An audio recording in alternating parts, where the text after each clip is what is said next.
Hello, welcome to lecture 23 of EME 172. So in the last lecture I talked about how to draw a Bode plot. That's sections 10.1 and 10.2 of the textbook. Today I'm going to talk about Bode plots for second order systems, and I'll talk a little bit more to motivate more about why the systems have the frequency response that they do.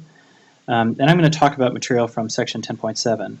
That's about stability, gain margin, phase margin via Bode plot. So I'm skipping some material from sections 10.3 to 10.6. I will come back to that material next week. That's material about Nyquist stability. And I won't cover that on a homework, and that will not be on the final exam, but I will lecture about it in the sort of last bit of the class where I cover material that's not going to be on the final exam. Don't forget that there's homework 7 that's due on Friday as well. Okay, so what I want to do is I want to talk about a second order system. And the simple second order system that we all know about is if we have a mass and a spring and a damper. Okay? And I'm going to put an input force on this thing, so that's my input. Actually, I'm going to call it U of t rather than calling it F of t. That looks like a Z. Rather than calling it F of t, this is the input force, and I'm going to call it U to be consistent with the way that we've called U the input in the rest of the class. So this is input force. Okay, and the output of this system is going to be the position. So Y of t is the output position.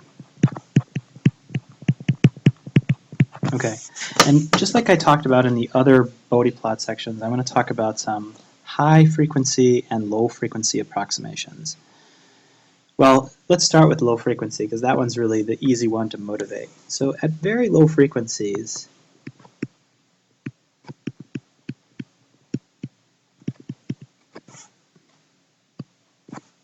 so omega is the input frequency, and I'm going to say that the input is a sinusoidal input force.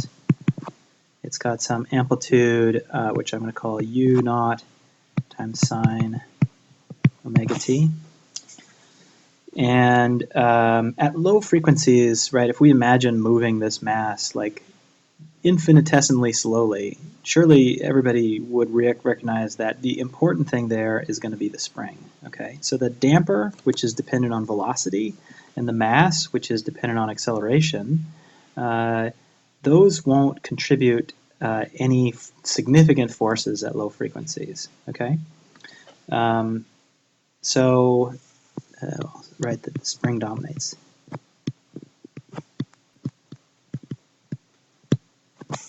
And for low frequencies, then we could write that y, low frequency of t, is just given by Hooke's law. It's the F equals kx. Okay, so the displacement y is equal to 1 over k, where k is the spring constant, times the input force. Okay, so at low frequencies the spring dominates. And what we get is if we substitute in this expression for the input force as a sinusoid, we get U naught over k times sine omega t. And if we think back to, if you look back to your lecture notes for the last few lectures, well, let's compare that to the typical way that we would write the output. So in general, we write that y of t is equal to the output amplitude A out times sine of omega t plus phase shift. Okay, and we said that in terms of the transfer function, we said that the gain of the transfer function g of j omega is equal to A out over an. Okay, and in this case we can look at what the output amplitude is. It's U naught over k, and the input amplitude is U naught. Okay, so I could write U naught over k. That's the output amplitude, so divided by U naught. And so we get the gain at low frequencies is 1 over k. It's the spring constant. Okay, again, this is a low frequency approximation. And the phase angle of the transfer function g of j omega is equal to this phase shift phi. And if we look at this expression that we have for y of t, we can see that phi is equal to 0. Okay, so this is our low frequency approximation. Okay, it turns out that at high frequencies, the most important thing is going to be the inertia. Okay, at high frequencies.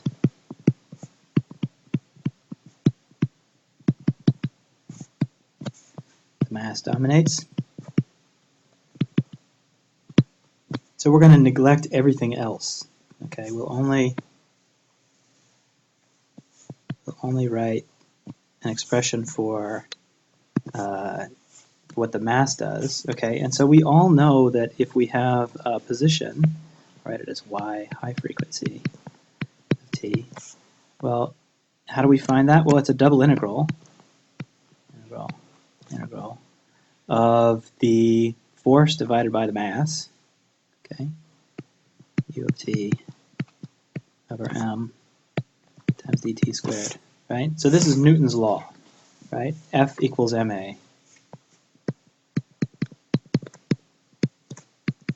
Therefore, if the acceleration is equal to force divided by the mass. And what we're doing to calculate, this is the acceleration here, force over mass. And so to calculate the position, I have to integrate the acceleration twice. Okay, that's how I end up with this double integral. So let's plug in the expression that we have for the sinusoidal force. Right, y, high frequency of t, is equal to the second integral of the u naught sine omega t dt squared. And so that's a simple integral that we can all integrate. And we get u naught over omega squared. Sorry, I need to divide by m here. Times sine omega t. And the only thing is there's a negative sign, right, when we do that integration. So we get minus u naught over m omega squared sine omega t. Okay? So let me put some little boxes here. This is our low frequency output. This is our high frequency approximation. And now if we compare these guys, we can see that this term here is the amplitude term. And the only trick here is that we got to really figure out what the amplitude and the phase are. We'd like to compare this to the general form. And so that's what I'm going to do on the next page here. Hang on just a second. Okay, so I'm going to rewrite what I just wrote on the previous slide. Y high frequency of t is equal to minus u naught over m omega squared times sine omega t. And I'm going to rewrite that one more time. And then we'll write that as u naught over m omega squared sine omega t minus pi. Okay, and so what I did was I recognized that if I have any sine x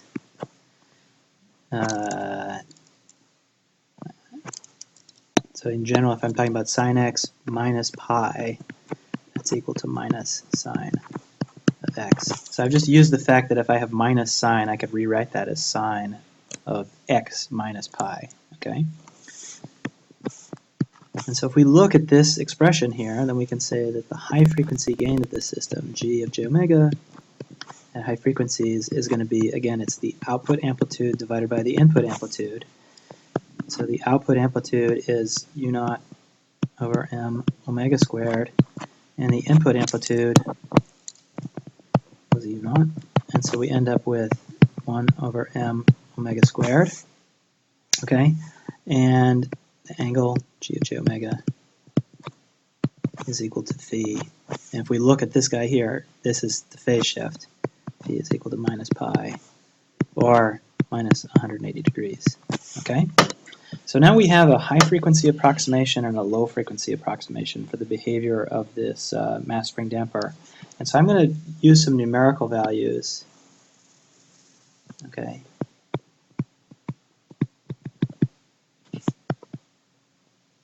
So I'm going to assume that the spring constant K is 90 newtons per meter, and the mass here is 10 kilograms.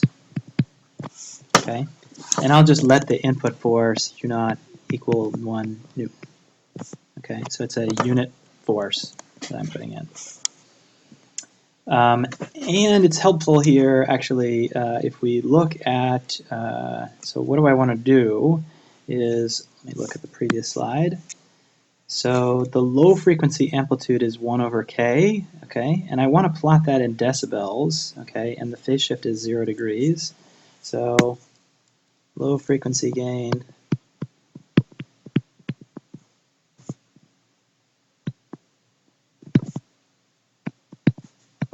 log 10 of 1 over k, and so that's 20 log 10 of 1 over 90. Well, I know that 1 over 100 is minus 40 dB, okay, because 10 is 20 dB, 40 is 40 dB, sorry, 10 is 20 dB, 100 is 40 dB, 1 over 10 is minus 20 dB, 1 over 100 is minus 40 dB. So this is going to be just about minus 40. It turns out if you plug in the actual number, 1 over 90, you get minus 39 dB. Okay, and the high frequency gain, well, high frequency gain looks like this. It's 1 over m omega squared. Actually, what I want to do is I want to find where this line crosses through 0 dB. Okay.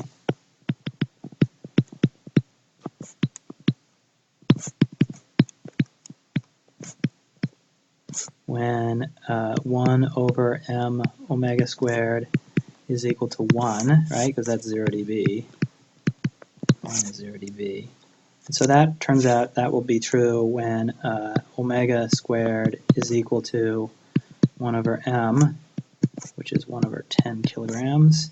And so we get omega equals 1 over 3.2, okay, which is just about 0.32 radians per second. Okay, so put some little dots here. So I'm going to basically sketch some elements on the Bode plot here, and the easy one to do is the low frequency gain is at minus 39 dB. The high frequency thing is going to be a line that looks like 1 over omega squared, and that line crosses through 0 dB at this point, at 0.32 radians per second. Okay, so let's sketch those. All right, so here I have my gain.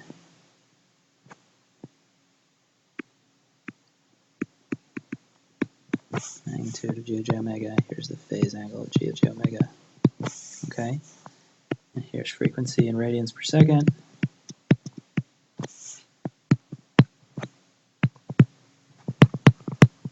Okay, and the frequencies that I'm going to label on here, I need, I have 1 radian per second, 10, 100. Actually, I'm going to shift those because I don't really need to go to such high frequencies. I'm going to start at 0.1, 1, 10, 100. Okay, same thing down here. 0.1, 1, 10, 100. This one's easy, so I know I want to go down to minus 180 degrees. Okay, and I'll draw a little blue line for that. So somewhere at high frequencies, I'm going to be at minus 180 degrees, and at low frequencies, right, we decided the phase shift. Oops, I managed to move the whole video thing here. At low frequencies, we decided that we're at 0 degrees. Okay.